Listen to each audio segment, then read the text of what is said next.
أنتم يا طالب العلية يا جاعلي لله كل نية. قسمی از جهمی ها میگن که حتما صفت های الله را باید معنایش را عوض کرده شود و قسمی از جهمی ها میگن که این صفت های الله را معنایش را حتما نباید بیان کرده شود. قسمی از جهمی ها میگن که هر کسی که معنای صفت الله را گفت کافر میشه. قسمی میگن که نه، در بین خودشون در مسائل اصل دین اختلاف کرد. پس کشمکش کردن در آیات های بارک الله فیکم، انا همین میرا، یعنی بگیم جدال و کشمکش و انا همچنین کردن در آیات های متشابه، این صفت اهل سنت و جماعت نیست. این صفت اهل بدعت است که یک مسئله را میگن دلیل آیات متشابهات میارن، گمراهی و ضلالت در بین مردم منتشر والعیاذ بالله. و در دومش بیان کردن بله وقد كان رسول الله صلى الله عليه وسلم يتخوف ما أشبه هذا على أمته ويحذرها إياهم، ثم الصحابة بعده والتابعون مخافة أن يتكلموا في الله وفي القرآن بأهوائهم فيضلوا ويتماروا به على جهل فيكفروا فإن رسول الله صلى الله عليه وسلم قد قال المراء في القرآن كفر. پیامبر صلی الله علیه و سلم امتشون را می ترسانیدن از کشمکش کردن، جدال کردن و میرا کردن در بالای قرآن. و این چنین صحابگان بعد از پیامبر صلی الله علیه و سلم و تابعون همهشون برحذر می شدن، خودشون نگاه می داشتن که در باب قرآن کشمکش نکنند و متشابهات جدال نکنند. الحمد لله رب العالمين والعاقبة للمتقين ولا عدوان إلا على الظالمين، والصلاة والسلام على رسوله الكريم وإمام الموحدين وعلى آله وصحبه ومن تبعهم بإحسان إلى يوم الدين. أما بعد، السلام عليكم ورحمة الله وبركاته. برادران و خواهران عزیز، بإذن الله سبحانه وتعالى این حلقه نهم از شرح کتاب رد بر جهمیها، الرد على الجهمیه، از ابو سعید عثمان بن سعید الدارمی رحمه الله، یک از علمای سلف است. دوام مسئله، دوام کتاب را ادامه میدیم که عثمان بن سعید الدارمی در این مقدمهشان خیلی زیاد صحبت کرده شده، یعنی خیلی مسائل و منهج را بیان میکنن. شیخ در دوام صحبت خود امام میگن که وقد كان من مضى من السلف يكرهون الخوض في هذا وما أشباهه، وقد كانوا رزقوا العافية منهم وابتلينا بهم عند دروس الإسلام وذهاب العلماء، فلم نجد بدا من أن نرد ما أتوا به من الباطل بالحق. برادران و خواهران عزیز، در اول اسلام آنچه که از سلف صالح گذشتند، یعنی صحابه و تابعین، در زمان صحابه و تابعین اینچنین اعتقادات جهم ابن صفوان، اعتقادات های امروزه اشعری، ماتریدی، جهمی وجود نداشت. و این سخنهای فلسفی کلامی که امروز بسیاری ها میگویند، اشعری ها، این ماتریدی ها، زنهای جهمی، این جهمی ها گفتند و میگویند، این چنین چیز در زمان سلف صالح، صحابه و تابعین اصلا وجود نداشت، بلکه آنها بد میدیدند. از این نمود سخن کردن بعدشون می آمد. الله سبحانه و تعالی به اونها رزق داده بود، رزق عافیت از این اعتقادهای باطل. در زمان صحابگان رضی الله عنهم عقیده جهمی وجود نداشت. در باب اسما و صفات گمراه گشتگان در زمان صحابه اصلا وجود نداشت. اولین اعتقاد باطلی که در زمان صحابه ایده از گمراه گشتگان به وجود آوردند و در بین آنها یک نفر هم مسلمان نبود، این خوارجین بود. اولین فرقه باطل در بین این امت خوارج‌ها به وجود آمد در زمان حضرت علی رضی الله عنه، و با اختلاف عدد آنها که قسمی از مورخین گفتند 4000، قسمی گفتند 6000، قسمی گفتند 12000 خوارج بودند. در بین خوارج یک نفر از صحابگان نبود و همه صحابگان بالاجماع خوارج‌ها را گمراه گفتند. خوارج‌ها را همه گمراه گفتند. یگان نفر از صحابه خوارج‌ها را خوب نگفت. اما بعد از حیات صحابگان، در آخر حیات تابعین، این امام عثمان بن سعید الدارمی وقتی خودشون میگن که وابتلینا بهم عند دروس الاسلام. دروس الاسلام یعنی وقتی که علم گفتن ضعیف شد، چه که دروس رو در اینجا تومیسه و عفا و ذهبت معالمه. وقتی که به اسلام بسیاری عجم داخل شدند، اسلام خیلی پهن شد، انسان‌های بسیار داخل شد و علما کمی کردند و دشمن‌های اسلام از همه جانب به اسلام یعنی فتنه کردن و اسلام را شکست دادن و نابود کردن و پراکنده کردن مسلمان‌ها را حرکت کردند. علماها کم، علما از سلف صحابگان تابعین همه وفات کردند. عثمان بن سعید الدارمی میگن که ما به خود لازم شماریدیم که رد زنیم به اهل باطل با حق، یعنی نویسیم کتاب رو نویسیم. این دلالت میکند که سلف صالح مجبور شدن که کتاب نویسن، مجبور شدن و کتاب نویسن. و اما وقتی که سلف صالح کتاب می نوشتند یا سخن می کردند، فقط قرآن، سنت و سخن صحابه و تابعین را می گفتند، از پیش خودشون زیاد صحبت نمی کردند. چه که در ابانة الکبرى ابن بطه رحمه الله با رقم 699 ذکر میکنن که قال احمد رحمه الله، امام احمد رحمه الله گفت لست اتكلم الا ما كان في كتاب الله او سنة رسول الله او عن اصحابه وعن التابعين فاما غير ذلك فالكلام فيه غير محمود. من سخن نمی کنم بجز این که از کتاب الله یا از سنت رسول الله یا از صحابگان رسول الله یا از تابعین، اما غیر از این دیگر سخنها غیر محمود است، خوب نیست. یعنی وقتی که شما در مسائل علمی شرعی صحبت میکنید، کتاب الله، سنت رسول الله، صحابه و تابعین، منهج احمد ابن حنبل همین بود. امروز هم ما باید همین منهج را داشته باشیم. اما امروز بسیاری ها را میبینید که کتاب الله هرگز حجت نمیگیرد، از سنت رسول الله حجت نمیگیرد، نه از صحابه، نه از تابعین، نه از تبع تابعین، از خلفی که گمراه گشته جهمی، علماهای جهمی، اشاعره، ماتریدی، صوفی، قبوری، عازری، حزبی، بدعتی به خودشون حجت میگیرند، یا علمای طاغوتی، علمایی که شب و روز برای منفعت طاغوت ها فتوا میدهند، انا همونها را دامنش را میگیرند. اگر شما منهج را خواهید، اگر شما هدایت را خواهید، مرحمت احمد ابن حنبل رحمه الله بیان کرده است منهج را. الدین کتاب الله و سنت رسول الله صلی الله علیه و سلم با فهم صحابه و تابعین است، در اساس قرآن و سنت است. العلم قال الله و قال رسوله و قال صحابه الكرام. اجری رحمه الله در شریعت روایت میکنند با رقم 615 که هذه حجتنا، کتاب الله هذه حجتنا، میگه حجت ما انمین است، چیست؟ کتاب الله عز وجل و سنت رسوله صلی الله علیه وسلم و سنت اصحابه والتابعين لهم بإحسان وقول أئمة المسلمين مع تركنا للجدل والمراء، مع تركنا للجدل والمراء.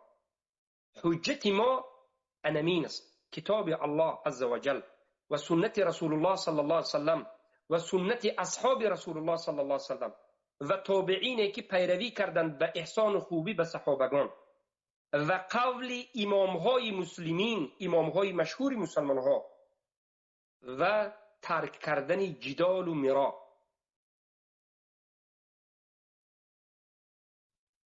بارک الله فیکم. ببینید، یعنی وقتی که شما به اهل بدعت رد میزنید، باید در اساس کتاب الله، سنت رسول الله، صحابه و تابعین و در اساس امامهای مسلمین. امام مسلمین بعد از تابعین ها آمده، تبع التابعین، اتباع و اتباع التابعین، و مانند امام مالک، الشافعی، احمد بن حنبل، امام البخاری، مسلم، ابو داود، نسائی، عثمان بن سعید الدارمی، اسحاق بن راهوی، محمد بن نصر المروزی، ابو حاتم الرازی، ابو زرعة الرازی، حرب بن اسماعیل کرمانی، علماهای سلف که همهشون کتاب دارند، حدیث را سلف بیان کردن، تفسیر را بیان کردن.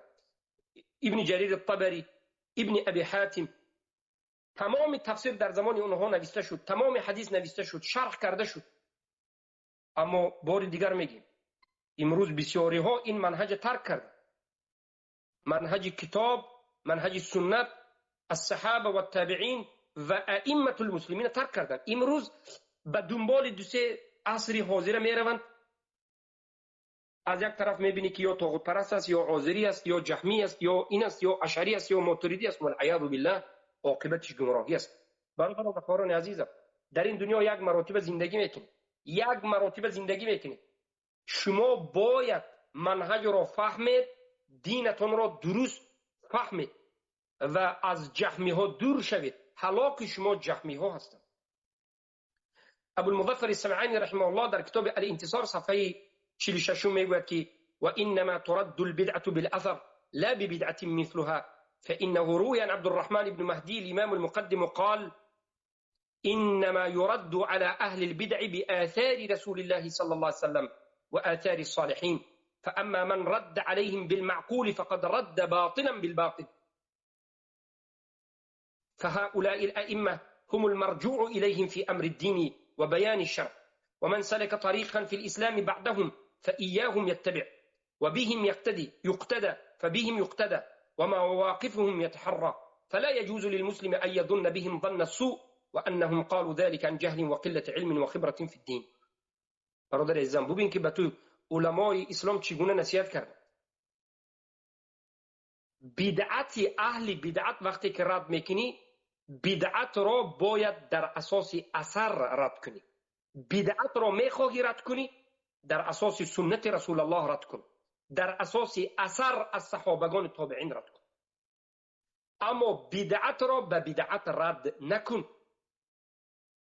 چخیلی که ما در درس‌های توحیدی بیان کرده هستیم، 189 حلقه، در اولش شرک را با شرک رد کردن، به شرک مبارزه بردن به واسطه شرک، این ضلالت است، این گمراهی است. به مانند حزبی ها به حکومت طاغوتی در تاجیکستان بوده مثلا مبارزه میبرند، یا حزبی ها در ترکیه، یا حزبی ها در تونس، یا حزبی ها در مالزی، یا حزبی ها در مثلا بنگلادش یا در مصر. همه حزبی ها به حکومت طاغوتی مبارزه میبرند، به یک شرک مبارزه میبرند. به چی؟ آیا به قرآن و سنت مبارزه میبرند؟ آیا به اثر سلف مبارزه میبرند؟ نه، به کفار یا بگیم به طاغوت مبارزه میبرند به واسطه حکم طاغوت دیگر. یعنی به شرک مبارزه میبرند به واسطه شرک دیگر. میگن که ما اول شرک میزنیم، ما حالا قدرت نداریم، امروز از سبب بی‌قدرتی ما شرک میکنیم، کفر میکنیم و با کفار مبارزه میبریم به واسطه شرک کفر. وقتی که به این حزبیان سوال میکنی که چرا، میگن ما قدرت نداریم، ما قوت نداریم، اگر ما اسلام عمل کنیم میموریم. اسلام همین است که برادر عزیزم، اگر قدرت و توانایی داشته باشی تو باید 100% به حکم الله و رسول حکم کنی و به ضد طاغوت به قرآن و سنت و اثر سلف مبارزه بری. قدرت نداشته باشی به تو هیچ کس اجازه نداده است که تو کفر کنی و شرک کنی. صبر کن، یا مبارزه بر، جنگ میکنی، یا نمیدونم مبارزه میبری تا کشته شدن، اما نصر و اما شهادت. اما شریعت نو ساختن، دین دیگر ساختن، قاعده قوانین دیگر ساختن جایز نیست. حزبی ها دین دیگر کرد والعیاذ بالله. آخر در حزبی ها چی ما؟ در آخر حزبی ها فقط میگن که ما مسلمانیم. همون رقص، همون بازی، همون کفر، همون شرک، همون طاغوت. این طاغوت و این طاغوت حزبی از هم دیگر چی فرق دارد؟ هیچ فرق ندارد. یکیش کمی آزادتر است، یکیش کمی سخت‌تر است، دیگر هیچ فرق نیست. از نظر کفر شرک همش برابر کفر شرک است. برای همین برادر عزیزم احتیاط باشید که حیات شما بیهوده نرود، یا احتیاط شوید که در این زمان فتنه به خاطر کدام منهج طاغوتی مرده نرویم والعیاذ بالله، به خاطر کدام جهمیه. یا احتیاط باشید که به بدعت دیگر مبارزه نبرید. اگر به بدعت مبارزه بردنی باشید در اساس قرآن و سنت با فهم سلفی این امت. و ابو المظفر السمعانی رحمه الله میگن که روایت شده از عبدالرحمن ابن مهدی امام المتقدم امام المقدم کی گفتند انما يرد على اهل البدع بالاثار رسول الله. به درستی که رد کرده می شود، رد زده می شود به اهل بدعت با واسطه اثرها از رسول الله و اثرها از صالحین. و اما هر کسی که رد میزند به اهل بدعت به عقل خود در حقیقت رد زده است باطل را به باطل. اگر علم داشته باشید به اهل بدعت در اساس قرآن و سنت و فهم سلف رد زنید، اما اگر در اساس قرآن و سنت و فهم سلف رد زده نتوانید به عقل خود رد نزنید.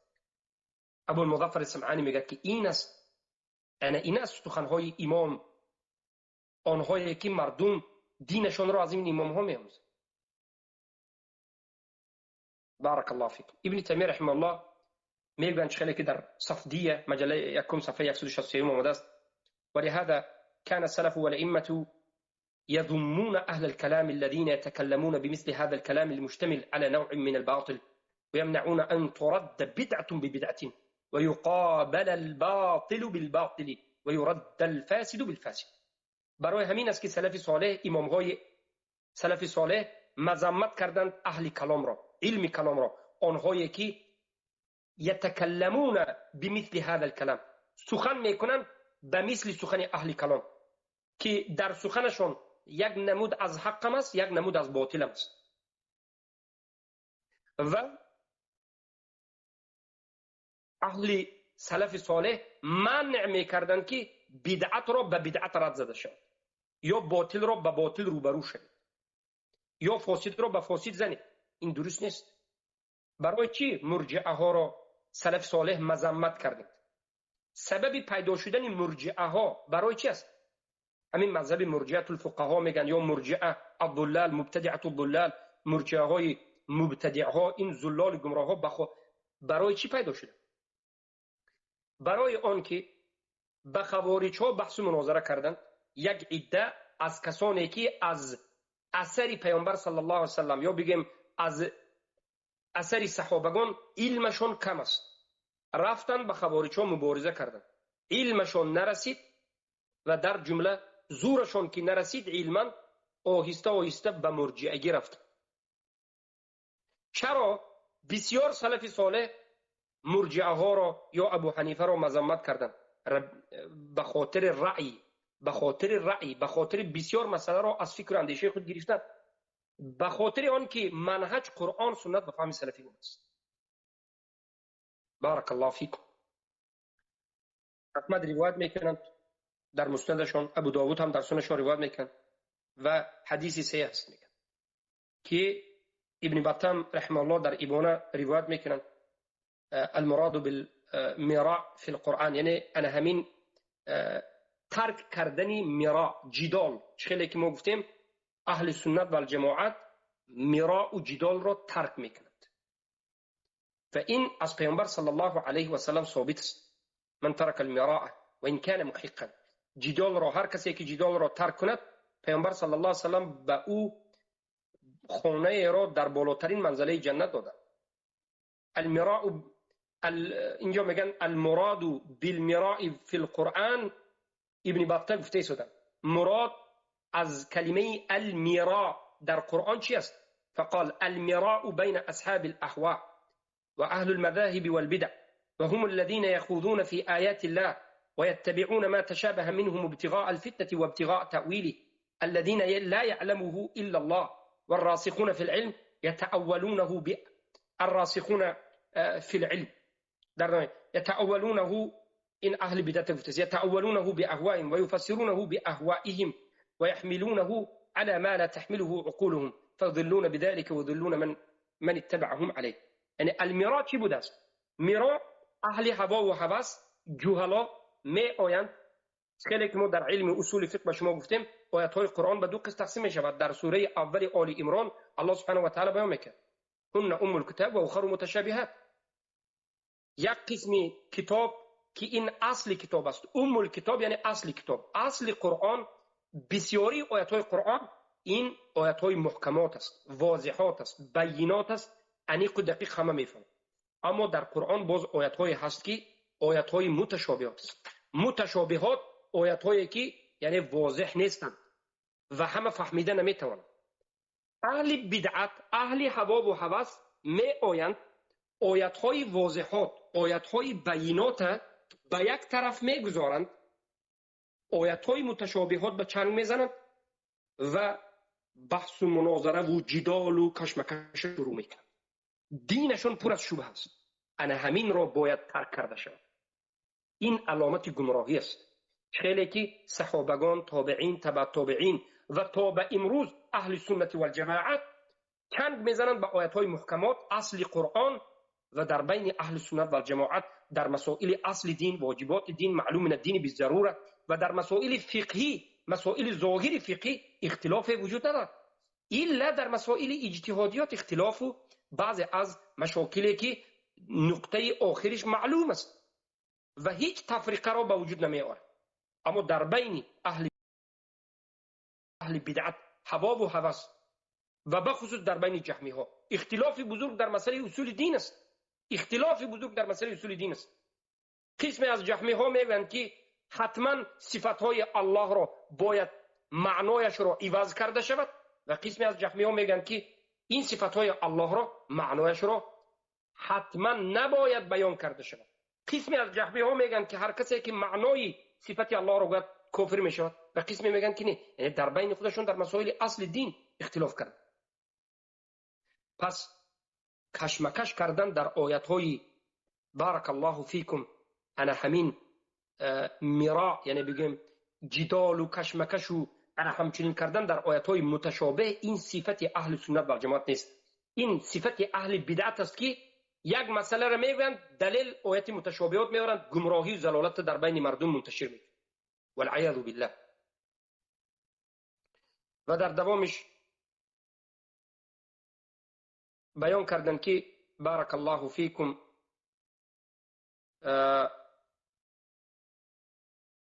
و در دوامش بیان کردن بله وقد كان رسول الله صلى الله عليه وسلم يتخوف ما أشبه هذا على أمته ويحذرها إياهم ثم الصحابة بعده والتابعون مخافة أن يتكلموا في الله وفي القرآن بأهوائهم فيضلوا ويتماروا به على جهل فيكفروا فإن رسول الله صلى الله عليه وسلم قد قال المراء في القرآن كفر. پیامبر صلی الله علیه و سلم امتشون را می ترسانیدن از کشمکش کردن، جدال کردن و میرا کردن در بالای قرآن و این چنین صحابگان بعد از پیامبر صلی الله علیه و سلم و تابعون همهشون برحذر می شدند، خودشون نگاه می داشتند که در باب قرآن کشمکش نکنند، به متشابهات جدال نکنند. بناگاه می ترسیدند که بناگاه ندانسته در بالای کلام الله یک سخنی را از هوای هوس بگند و گمراه شد. صحابگان می ترسیدند از گمراه شدن، تابعین می ترسیدند از گمراه شدن که بناگاه در بالای آیت قرآن یگان سخنی را از خودمان می گوییم و گمراه میشه. و یتماروا به علی جهل فیکفروا. این رد به عاذرو است از سلف صالح و نفهمیده به بالای قرآن از جهل و به علمی صحبت کرده کافر شدن و می ترسیدن. این دلالت میکند که سلف صالح چی میگفتن؟ آدم جاهل هم کافر میشناسه. علی جهل فیکفروا، از جهل کافر شدن و می ترسیدن.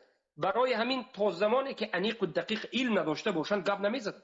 فإن رسول الله صلی الله علیه و سلم قد قال، رسول الله صلی الله علیه و سلم به تحقیق گفتن که المراء فی القرآن کفر. همین میرا یعنی در آیات های متشابهات کشمکش کردن و جدال کردن، این در بالای قرآن این کار کردن کفر است. ما گفتیم احمد ابن حنبل در مسندشون و ابو داود در سننشون حدیث روایت کردن، حدیثی است. و حتی ان بعضهم كانوا يتقون تفسيره لأن القائل فيه إنما يقول على الله. عثمان بن سعید الدارمی میگن که حتی بعضی از سلف از تفسیر کردن قرآن می ترسیدن، تفسیر کردن قرآن به می ترسیدن که هر کسی که قرآن تفسیر میکند از نام الله صحبت کرده شده است، سخن را به الله نسبت داده شده است. این کار خیلی بزرگ است، خیلی کاری بزرگ است. اما میبینید که بعد از زمان صحابه، بعد از زمان تابعین، این جهمی ها آمدند و همین قرآن را که صحابگان می ترسیدند که در بالای صحبت کنند به علمانه یا تابعین میترسیدند، جهمی ها آمدند و چیکار خواهند کردند؟ از قرآن به قرآن صد دروغ گفتند، تمام صفات های الله انکار کردند، در بالا بودن الله انکار کردند، کلام الله انکار کردند، صدها کفر کردند. اما منهج سلف این خیلی نبود. سلف میترسیدند، احتیاط میشدند. روایت می‌آورند عثمان بن سعید الدارمی که قال ابو بکر صدیق رضی الله عنه ای ارض تقلنی و ای سماء تظلنی اذا قلت في كلام الله ما لا اعلم.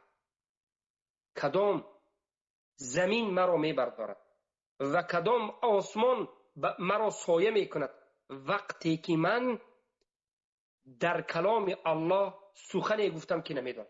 یعنی وقتی که من به علمانه در بالای کلام الله سخن کردم. ابوبکر صدیق رضی الله عنه میترسید. سعید ابن منصور در سننشون با رقم 39 روایت میکنند. ابن ابی شیبه هم روایت میکنند. تبری در تفسیر مجله یکون صفحه 35 روایت میکنند.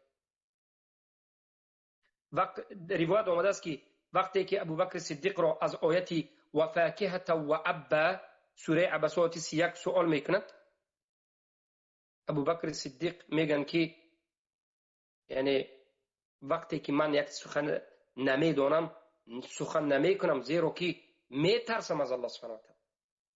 سلف میترسیدن. اما آیا جهمی ها امروز میترسند؟ جهمی ها آمدن قرآن بالکل انکار کردند. الله در بالا بودنش که در قرآن ظاهر است انکار کرد. البته این جهمی ها از اول تا امروز منهجشون منهج رسول الله، صحابه و تابعین نیست. سئل عبيدة السلماني عن شيء من تفسير القرآن فقال اتق الله وعليك بالسداد فقد ذهب الذين كانوا يعلمون فيما أنزل القرآن. از الله بترس و سخن حق را بگو که همیشه حق و باطل از هم جدا بکن. به تحقیق رفتند آن کسانی که قرآن در کجا برای چی نازل شدنش میدانست. این بود منهج سلف. از پیش خود هر سخن نمیکردند. اما امروز چی؟ امروز جهمی را بین، آزیری را بین، حزبی را بین، علماء السوء تواغیتی را بین، قرآن را آشکار و واضح بغیر معنا میتید. در قرآن آشکار و واضح ذکر شده را انکار میکنه، نترسیده انکار میکنه.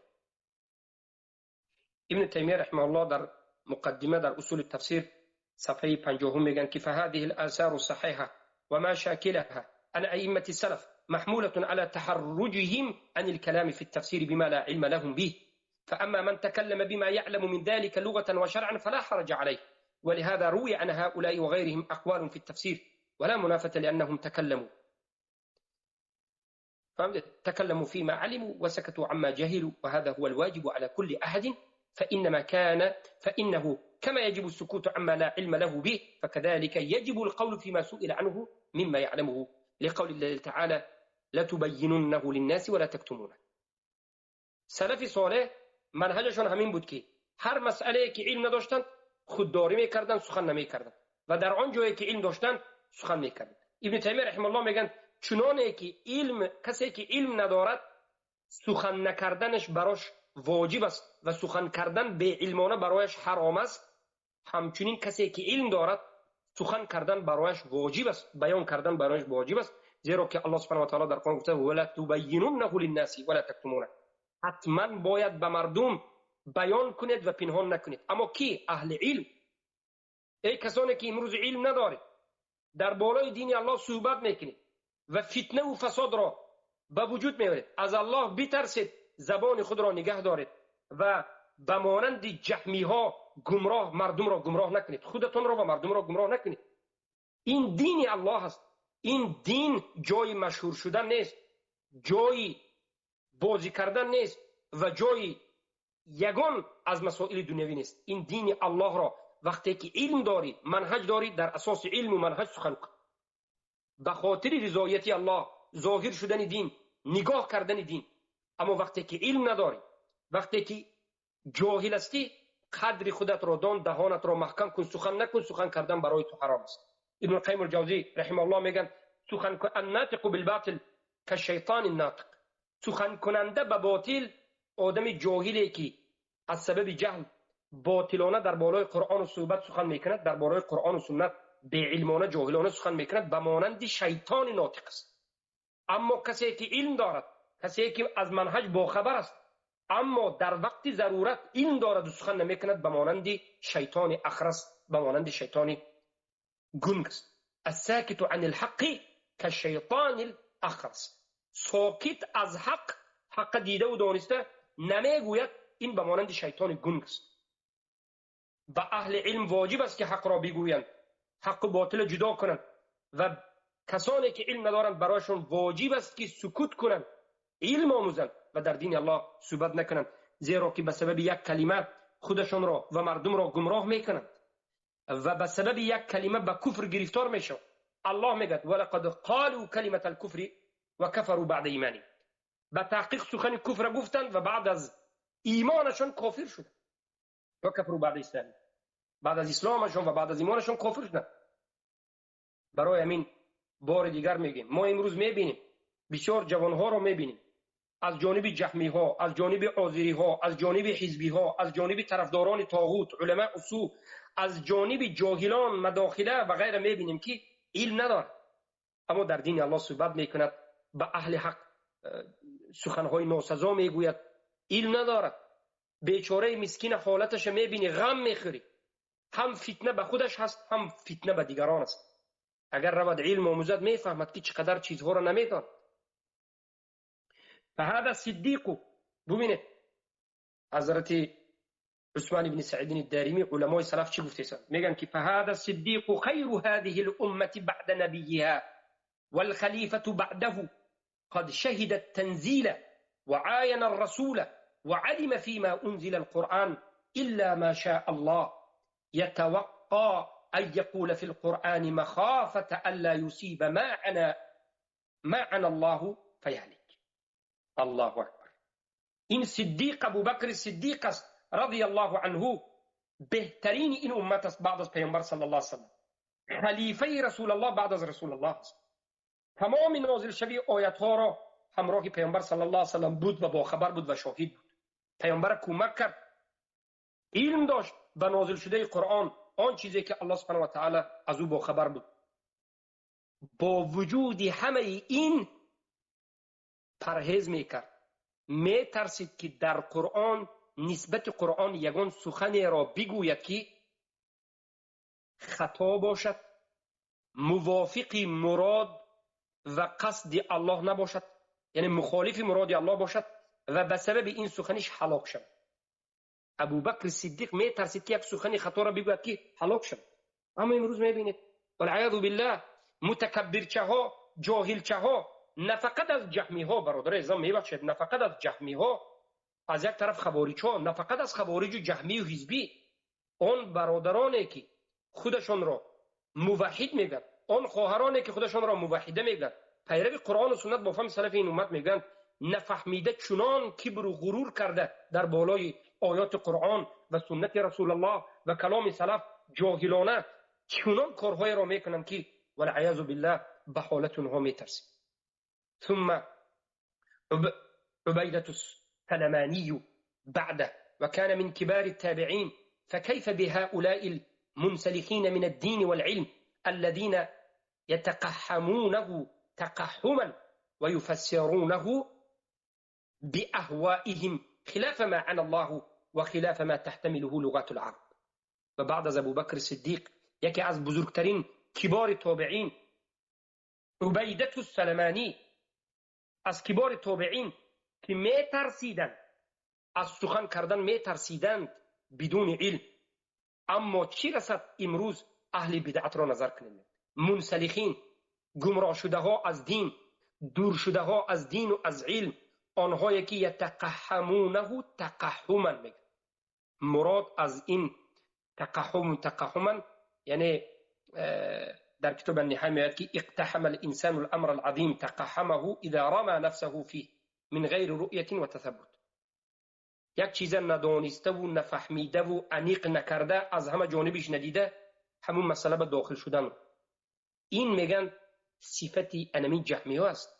ندانسته، نفهمیده، از علم، از دین دور می آیند، تفسیر میکنند قرآن را با هوا و هوس خود خلاف مراد الله، خلاف آن چیزی که الله میخواهد سخن میگه و خلاف آن چیزی که لغت عرب به اون دلالت میکند صحبت میکند. و بزرگترین مخالفت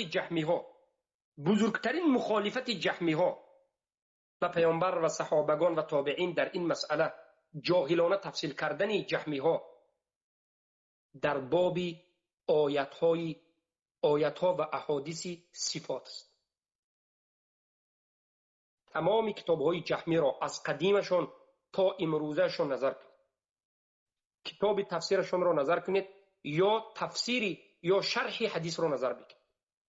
جهمی ها وقتی که صحیح مسلم شرح دادن، صحیح بخاری شرح دادن، یا که دیگر احادیث را شرح دادن، یا که جهمی ها قرآن تفسیر کردن، نظر بکنید که چگونه نترسیده، جاهلانه، خیانتکارانه، جاهلانه به منهج رسول الله، جاهلانه به لغت عرب چگونه به نام تعویل یعنی تحریف کردن آیت های صفات و احادیث صفات را، معناش را بالکل انکار کردن یا تحریف کردن. از کجا؟ به یگان دلیل، ما انزل الله به من سلطان. این تعویلات نیست. ما در علم اصول فقه به شما بیان کرده بودیم که معنای تعویل چی است. تعویل گفته پیامبر تفسیر میگفتن، برای همین پیامبر صلی الله علیه و سلم دعا کردن در حق عبدالله ابن عباس رضی الله عنه اللهم علمه التأویل و فقهه فی الدین. تعویل را پیامبر صلی الله علیه و سلم در اینجا تفسیر را تعویل گفت. در زمان پیامبر و صحابه تعویل یعنی تفسیر بود. اما جهمیه اومدند و ما قرآن تعویل میکنیم گفتند و حقیقت تحریف کردند، تغییر دادند. ابن القیم الجوزی رحمه الله در کتاب خیلی هم بزرگ خود صواعق المرسله فی رد الجهمیه المعطله، کتاب بینهایت بزرگ که طالبین باید مطالعه کنند، رد به اشاعره و ماتریدی. لیکن ابن القیم الجوزی این رد را به اشاعره و ماتریدی زدند. اشاعره ماتریدی را چی میگفتند؟ جهمی. اشاعره ماتریدی را جهمی گفته رد زدند. در مجله یکم صفحه 297 گفتند در حالتی که در سخن میکردند در بالای تحریفات فاسده، تحریفای فاسدی که جهمی ها میکنند، گفتند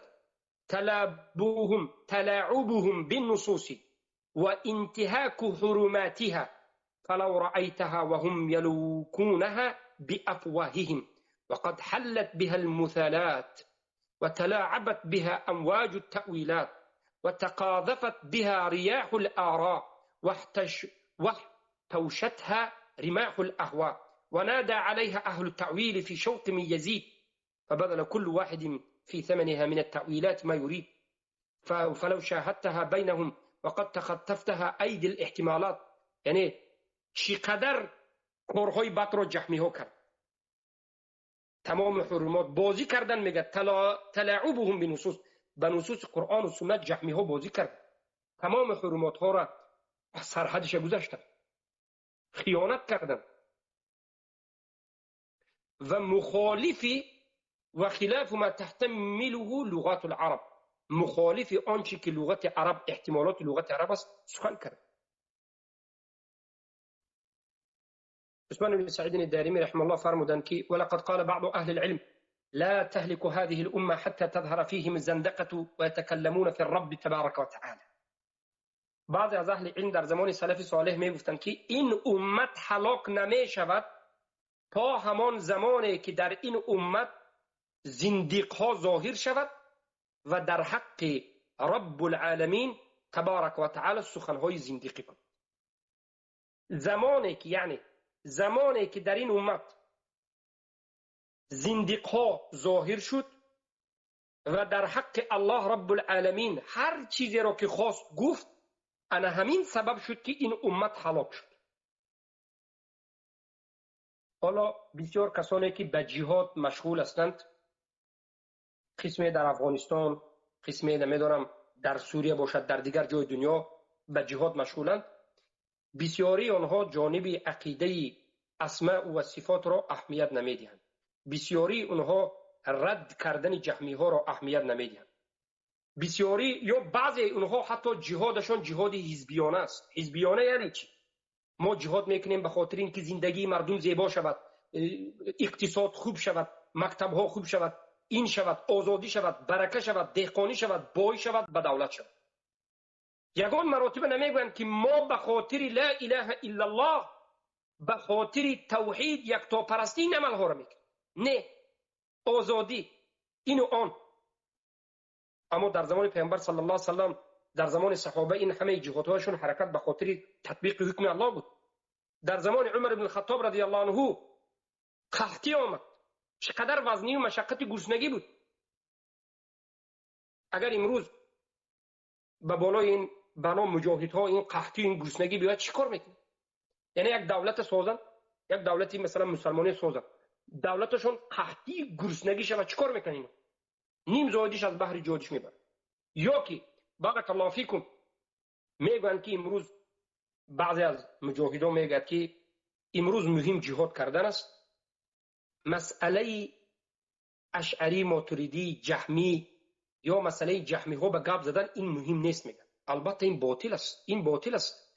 ما در یکی از حلقه های گذشته بیان کردیم که سلف صالح، البته عثمان ابن سعید الدارمی گفتن که دولت اموی 100 سال و 120 سال به عزت و به قدرت بود، به حکم الله و رسول حکم میکرد، عزیز بود. اما وقتی که جعد ابن درهم به وجود آمد، جهم ابن صفوان به وجود آمد، به سبب جعد ابن درهم که این یکی از علمای درباری شده بود، دولت اموی شکست خورد. به سبب عقیده جهم ابن صفوان الله دولت اموی را خوار و ذلیل کرد و نابود کرد. سبب شکست خوردن تمام این حکومت ها عقیده است. دولت اموی به سبب جهمی، دولت عباسی هم به سبب جهمی قبوری های رافضی و دولت عثمانی که بود به خاطر صوفی های قبوری اشعری ماتریدی. همه شکست در اساس این است. علمای سلف میگن که این امت در خیر است، در قدرت است، در عزت است، تا زمانی که در بین این امت اگر زندقه و زندیقا به وجود آیند و در حق الله صحبت های ناسزا گویند، انا همون وقت این امت خور میشن. در بین این امت کسانی که خود را به این امت نسبت میدهند و نسبت الله سخنهای ناسزا میگن که از همین جهمی است. جهمی ها الله سبحانه و تعالی را دشنام میکند، الله سبحانه و تعالی را طعنه میزند، الله سبحانه و تعالی را تمام صفاتش انکار میکنه، الله وجودش انکار میکنه. از این دیده کفر وجود داره. ابن تیمیه رحمه الله میگه که فكل معطل فلا بد مشرک، همه این معطل ضرور است که باید مشرک باشه. ابن القیم الجوزی میگه که فالمعطل اشر من المشرک، شر من المشرک. معطل کسانی که صفات الله انکار میکنند، یعنی جهمی ها، بدتر از مشرک است. برای همین این امت عزیز نمی شود تا زمانی که توحید اسما و صفات، توحید الوهیت، توحید ربوبیت، توحید الوهیت، توحید اسما و صفات، توحید حاکمیت، توحید متابعت، همه توحیدها به ما باید یک چشم کتی نظر کنیم. ما باید یک چشم کتی همه توحید به نظر کنیم. چخیلی که به توحید الوهیت سخت صحبت میکنیم و ضد مشرکین قبر پرست میسیم، ما باید در باب توحید اسما و صفات هم باخبر باشیم و ضد این جهمی هایی که شب و روز الله تحقیر میکنند و دشنام میکنند ما باید وجود داشته باشیم. من مرحمت در سوریه جنگ کردند، اعلان جهاد کردند، چقدر مردم به جهاد دعوت کردند. از تاجیکستان هم مردم رفت، از ازبکستان، از تمام عالم مهاجرین آن. یک هفته پیش اگر خطا نکنم، همین مابین یک هفته در آخر ماه مبارک رمضان، همون احمد الشرع که رئیس و پریزیدنت همونجا شد، بالاخره مفتی را انتخاب کرد. مفتی که انتخاب کرد بعد از این همه مهاجرها به او باور کردن، به خاطر اعتقاد قرآن و سنت به نزد او رفتن و غیره و غیره، مفتی که انتخاب کرد مفتی پیشینه، یعنی پیش از در زمان بشار اسد نه، پیش از بشار اسد در زمان حافظ الاسد اللعین پدر بشار اسد بوده. یک انسانی که جهمی است، به یگان اختلاف همه کسانی که انسان را میدانند جهمی میگن. این یک انسان جهمی است. قرآن مخلوق کلام نفسی میگه. یک اشعری جهمی است و الله در بالا بودنش حتی این جماعت انکار میکند. عقیده جهمی صفا است. مرحمت اومدم این همه مهاجرهایی که از تاجیکستان، ازبکستان یا دیگر منطقه ها زنازنی کرده رفته بودند، چی شد عاقبت کار؟ عاقبت کار باز همون منهج جهمی شد. احمد ابن حنبل رحمه الله در زمان خودشون حاکمی که الله کلامش مخلوق گفت تکفیر کردند. همه مفتی و عالم هایی که همین سخنه طرفداری کرد تکفیر کردند. احمد ابن حنبل را ما امام میگوییم. احمد ابن حنبل رحمه الله را ما زنده کننده مجدد، یکی از زنده کنندگان منهج قرآن و سنت در زمان خودش میگیم. به خاطر چی احمد ابن حنبل را اینقدر احترام میکنیم؟ به خاطر اینکه مبارزه به همین جهمی ها بود. حتی علما میگن که احمد ابن حنبل اگر نمی بود عقیده نابود میشد. پیش از این حادثه امام شافعی خواب دیدن، به احمد ابن حنبل خبر دادن که من خواب دیدم که پیامبر به تو گفتن که به احمد ابن حنبل خبر دید که صبر کند، به بالای او در مسئله قرآن می آید. و خواب دیدم که میگن به سبب صبر احمد ابن حنبل پیامبر صلی الله علیه و سلم بشارت های زیاد داد. به خاطر چی بود این مشقت سلف صالح؟ به خاطر همین عقیده بود. امروز این عقیده هیچ کس پروا نداره. گویا که جهمی بودن یک چیزی عادی است، گویا که اشعری و ماتریدی جهمی بودن یک چیزی عادی است، گویا که این کفر نیست و شرک نیست. ابن تیمیه را حواس میکنید، ابن قیم الجوزی را حواس میکنید، نظر کنید که به کی مبارزه بردن، کی اونها را به حبس انداخت و کی اونها را به قتل رسوند. حدثناه سواد بن سعيد الأنباري حدثنا خلف بن خليفة عن الحجاج بن دينار عن منصور بن المعتمر قال ما هلك دين قط حتى تخلف المنانية. قلت وما المنانية؟ قال الزنادقة. ما هلك الدين قط يعني أهل دين هلاك نمیشد. أهل دين یگان وقت اهل یک دین هلاک نشدند، هیچ وقت اهل یک دین هلاک نشدند مگرم به سبب منانیه ها. پرسیدم که منانیه کیست؟ منانیه کیست؟ گفتند منانیه زنادقه است. زنادقه کیست؟ زنادقه بزرگترین جهمی ها است. ابن بطه در کتاب ابانة الصغرى با رقم 169 روایت کردند و الهروی هم در ضم الکلام با رقم 57 و در ابانة الكبرى آمده است. ابو حاتم میگن اخبرت عن بعض اهل العلم اول ما افترق من هذه الامه الزنادقه والقدريه والمرجئه والرافضه والحروريه، فافترقت الزنادقه على 11 فرقه وكان منها المعطله.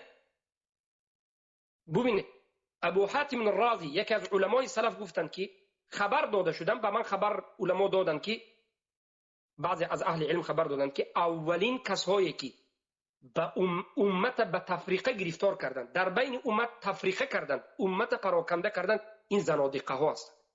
بعد از زنادقه ها قدریه هایی که مجوسی امت است، بعد از این سوم مرجئه ها، بعد از این رافضه ها، بعد از این حروری و خوارج ها. و گفتند که انا همین زنادقه ها باشد در نوبت خود با 11 فرقه تقسیم شدند. زنادقه ها با 11 فرقه دیگر شدند و از همین زنادقه ها کی بودند؟ معطله ها. معطله کی؟ کسانی که صفت الله انکار میکنند، کسانی که الله در بالا بودنش انکار میکنند، کسانی که کلام الله مخلوق میگن یا کلام نفسی میگن، کسانی که صفات الله یا تحریف میکنند یا تفویض میکنند. معطله. و منها المنانیه. منانیه نوم برجل كان يقال ماني كان يدعو الى الاثنين فزعموا انه نبيهم وكان في زمن الاكاسره فقتله بعض. يعني ببینید چقدر خطرناک. حدثنا محمد بن كثير البغدادي أنبأنا سفيان يعني الثوري سفيان الثوري عن سالم يعني ابن أبي حفصة عن أبي يعلى عن محمد بن الحنفية رضي الله عنه قال لا تنقضي الدنيا حتى تكون خصومتهم في ربهم. دنیا با آخر نمیرسد تا آن زمانی که خصومتشون در ربشون باشد. بارك الله فيكم. يعني در این حاشیه می نویسند که وقد وقع ذلك في هذه الامه منذ ظهور الجهميه ثم الاشاعره وغيرهم الماتريديه وغيرهم من المعطله الذين حرفوا نصوص صفات الله تعالى بتلك التاويلات الفاسده. آیا تا زمانی به وجود آمدن جهمی ها در بین این امت تلاش و ترتیش در بالای الله رب العالمین میشد؟ آیا تا به وجود آمدن جهمی ها، معتزله ها، بشر المریسی، کلابیه ها، اشاعره ها، ماتریدیه ها، آیا در بین این امت زد و خورد و اختلاف و کشمکش در بالای شناخت الله رب العالمین میشد؟ نمیشد. در زمان صحابه، تابعین، تبع تابعین هرگز علمای سلف صالح در بین همدیگر کشمکش اختلاف در شناخت الله سبحانه و تعالی نکرد. اما وقتی که جهمی ها آمد، بعد از این معتزله ها، کلابی ها، اشاعره و ماتریدی ها تا امروز، امت هلاک شد به سبب یعنی جهمی ها. ببینید دنیای این امت هلاک شد به سبب این جهمی ها، برای آنکه خودش را اینها امت اعلان کرد، اما سلف صالح و دیگر اهل سنت و جماعت را تکفیر کرد به خاطر الله را در بالای آسمان گفت.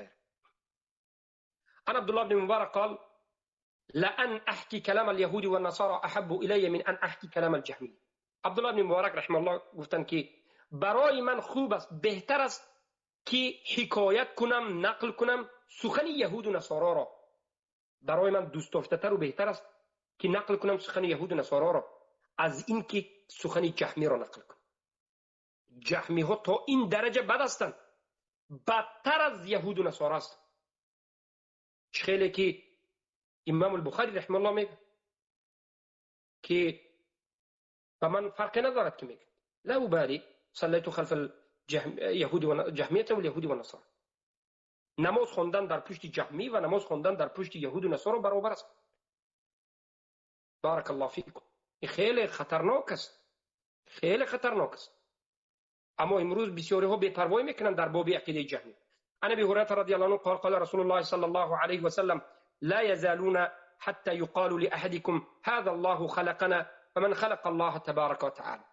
پیامبر صلی الله علیه و سلم گفته بودند که روزی میرسد که شما با همین عقیده رفتن میگیرید، با عقیده درست، اما روزی میشود که گفته میشود به یک از شما که انا این الله ما را خلق کرد. الله را کی خلق کرد؟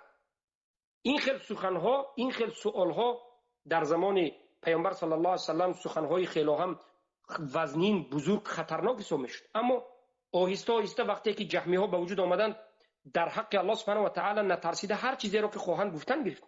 ابو هریره رضی الله عنه گفتند که و انی لجالس ذات یوم اذ قال رجل من اهل العراق یا ابا هریره هذا الله خلقنا فمن خلق الله تبارک و تعالی. ابو هریره به تصدیق سخن پیامبر صلی الله علیه و سلم میگن که من یک روز نشسته بودم که یک مرد از اهل عراق آمد و گفت ای ابو هریره الله ما را خلق کرد، اما الله را کی خلق کرد؟ سبحانه و تعالی. ابو هریره گفتند که قال ابو هریره فوضعت اصبعي في اذني وصرخت صدق الله ورسوله. دو دستم را به گوشم انداختم، گوشم را محکم کردم و به صدای بلند فریاد کشیده گفتم که الله راست گفت و رسول الله راست گفتند. الله یکتاست، احد است، صمد است، لم یلد ولم یولد ولم یکن له کفوا احد.